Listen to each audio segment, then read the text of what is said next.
ये जो आज प्रोग्राम यहाँ हो रहा है ग्राम तुजुद में, जितने लोग यहाँ बैठे हैं सभी अपने आप को भाग्यशाली समझें, क्योंकि सत्संग सभी के नसीब में नहीं होता है। कोई जितने लोग बैठे हैं सब लोग एक ही गांव के नहीं होंगे। कोई गौरव चौकी से आया है तो कोई भवानीगंज से आया है और मैं बढ़नी चाफा से चल के आया हूँ। तो सत्संग प्रेमियों, जो सत्संग का महत्व समझता है वही जान पाता है कि सत्संग में क्या मिलता है।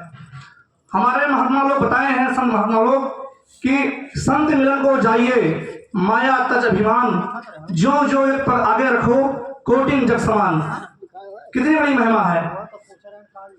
और देखिए, हम जमीन लेते हैं, घर बनवाते हैं, ब्याह शादी करते हैं, इन सब पे बहुत गहन चर्चाएं करते हैं हम लोग। लेकिन क्या हमने कभी चर्चा किया कि इस दुनिया में हम किस लिए आए हैं, हम क्यों पैदा हुए हैं? इसका भी एक मकसद है, क्योंकि वेदों में बताया गया है कि बड़े भाग मानुष तन पावा, बड़े भाग मानुष तन पावा, सब दुर्लभ सब ग्रंथे गावा, साधन धाम मोक्ष कर द्वारा, पाया न जाए परलोक सवारा। सत्संग प्रेमियों, मैं कोई वक्ता नहीं हूँ, ना कोई मैं वेद पाठी हूँ। मैंने जो कुछ सीखा है सत्संग से सीखा है, अपने गुरु महाराज की श्री चरणों में लग करके सीखा है। मैं कोई वेद पाठी नहीं हूँ। बोलने के दौरान कुछ गलती होगी तो अपना एक नादान छोटा बच्चा समझ के क्षमा करना। जो मन के अंदर है बोलना चाहूंगा, और क्योंकि कहीं ना कहीं लालसा होती है कि हमारे गुरु का मिशन जो है आगे बढ़े। हो सकता है हमारे दो बात कहने से किसी के मन में आ जाए, किसी का मन को भा जाए और वो हमारे मिशन में जुड़ करके अपने जीवन को सुखी कर ले, परलोक को सुहेला कर ले। साथियों, मनुष्य का शरीर जो है बहुत ही दुर्लभ है, सभी को नसीब नहीं होता है, क्योंकि इसी का बखान किया गया है। और ये जो हमारे गुरु महाराज का जो नारा गांव गांव गली गली कुची कुची लगाया जा रहा है, सबसे बताया जा रहा है कि ऐ इंसानों शाकाहारी हो जाओ। बाबा जी का कहना है शाकाहारी रहना है। क्या खाने से होगी भलाई? दूध दही घी मलाई। क्या खाने से होंगे खराब? अंडा मछली मांस शराब। सत्संग प्रेमियों, ब्रह्मांड में जितने प्राणी हैं, चाहे चींटी हो चाहे हाथी हो, सभी के अंदर ईश्वर का अंश है। सभी प्राणियों में ईश्वर का अंश है और हमें अधिकार किसी प्राणी को मारने का नहीं है। अगर जो हम ये मेज है, इस मेज को हम तोड़ दें और उसे हम बना दें, हमारा उसी पे अधिकार है। जिस चीज को हम बिगाड़ के बना दें, हमारा उसी पे अधिकार है, और जिस चीज को हम बना ना पाए उस पर मेरा कोई अधिकार नहीं है। सत्संग प्रेमियों, जब कोई व्यक्ति एक्सपायर हो जाता है, मर जाता है, तो उसे डेड बॉडी कहते हैं, ठीक है। और उसी प्रकार चाहे चींटी हो, चाहे हाथी हो, चाहे बकरी हो, चाहे मुर्गा हो, कोई भी प्राणी हो, अगर जो उसे चाहे मार दिया जाए, चाहे काट दिया जाए या अपने खुद मर जाए, मरने के बाद उसकी बॉडी डेड ही माना जाता है, उसे मुर्दा कहते हैं। और मुर्दे का स्थान क्या होता है आप सभी लोग जानते होंगे, चाहे जानवर हो चाहे मनुष्य हो, मुर्दे का स्थान शमशान घाट होता है। अब अपने गंदे जवान के लिए, गंदे स्वाद के लिए लोग जो है उसमें मसाला डाल करके और पका करके अपने आत्मा में डाल लेते हैं। सत्संग प्रेमियों, किसी गांव में मंदिर बना हो, चाहे किसी भी देवी देवता का मंदिर हो, अगर जो उसमें गांव वालों से कह दिया जाए कि कोई व्यक्ति माई का लाल हो तो उस मंदिर में ले जा करके मांस का टुकड़ा रख दे, अगर जो रख भी देता है, अगर जो गांव वाले जान पाएंगे तो लाठी से मार करके उसको भगा देंगे, गांव में नहीं रहने देंगे, बिरादरी से अलग कर देंगे।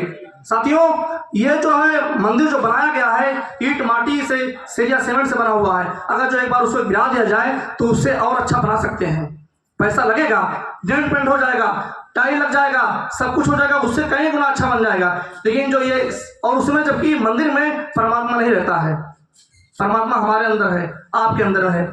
मंदिर और मस्जिद एक जो है पूजा करने का सही स्थान है, क्योंकि आप मंदिर जाते हैं पूजा करने तो आप मेंटेन होकर जाते हैं, नहा धोकर जाते हैं, वहां पर कोई डिस्टर्ब नहीं करता है। पूजा का वो घर है, नमाज अदा करने का मस्जिद है।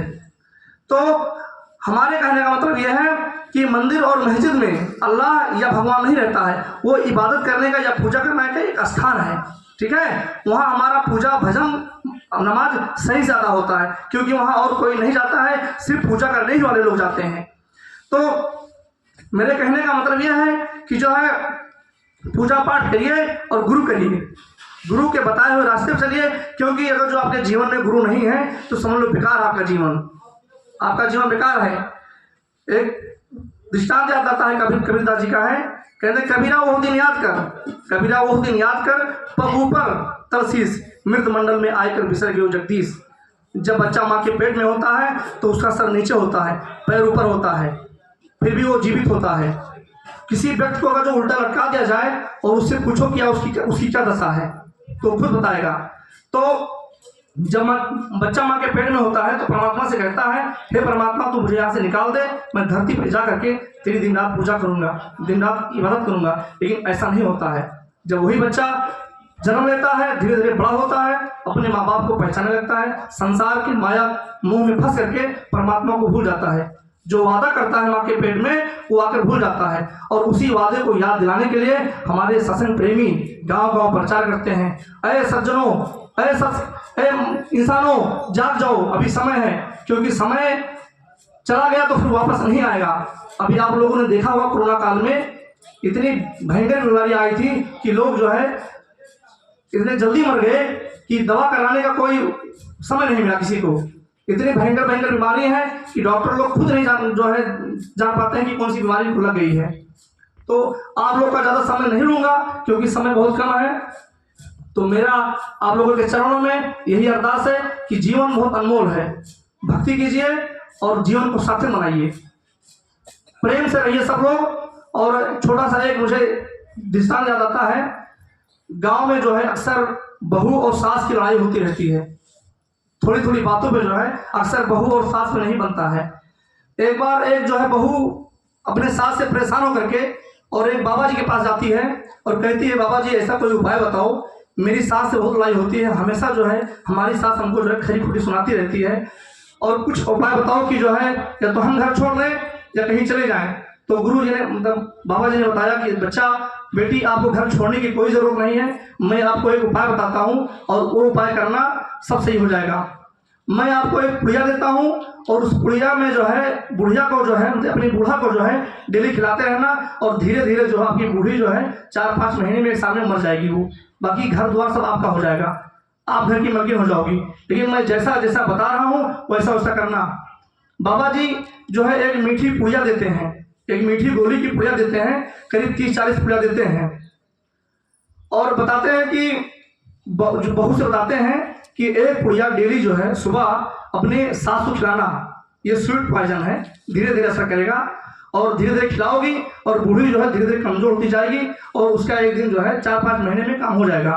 बाकी घर द्वार खेती बाड़ी धन दौलत सब आपका हो जाएगा। तो और बाबा जी ने ये भी बताया कि जब आपकी सास आपको बोलेगी, गाली देगी या कुछ भी डांटेगी तो उस पर जवाब को नहीं देना है। जो भी बोलेगी आपको सही से सुनना है और सास का अपने सेवा करना है।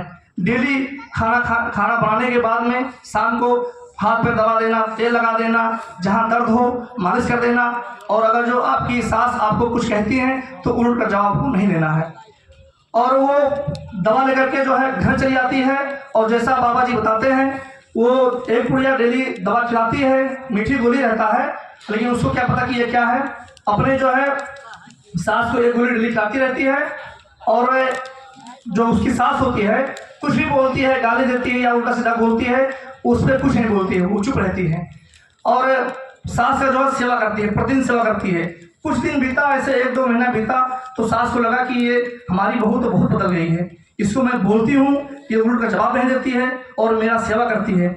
प्रेमियों, ऐसे 2-3 महीना बीता और जो है 2-3 महीना बीत गया तो सास एक दिन कहती है, बेटी अब मेरा उम्र ज़्यादा हो गया है, ये ले तू तिजोरी की चाबी ले ले और मुझे अब भक्ति करने का टाइम है, मैं बूढ़ी हो चुकी हूँ, अब मुझे ये धन दौलत लेके क्या करना है, आखिर मेरे ना रहने के बाद में ये धन दौलत तेरा ही होगा बेटी, और तू ले ले ये चाबी और जो है अब मेरा भजन करने का टाइम है, अब मुझे जो है धन दौलत से कोई मतलब नहीं है।